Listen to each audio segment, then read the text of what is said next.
This database looks at editing the materials database for single elements used to build up composites in the U-value program. Here we can see in the database we have materials DB. Click on the icon. Complete list of materials, and first of all you have the material category. Prior to entering a material, you decide on the category you want to enter the material against. You then enter the material name, you enter the conductivity, density, specific heat, vapor resistivity and film resistivity if applicable.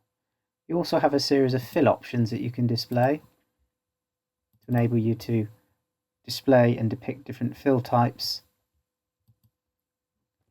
when you present and print out the report through the structure of the material. Once you've added your material, all you then have to do is File, Save.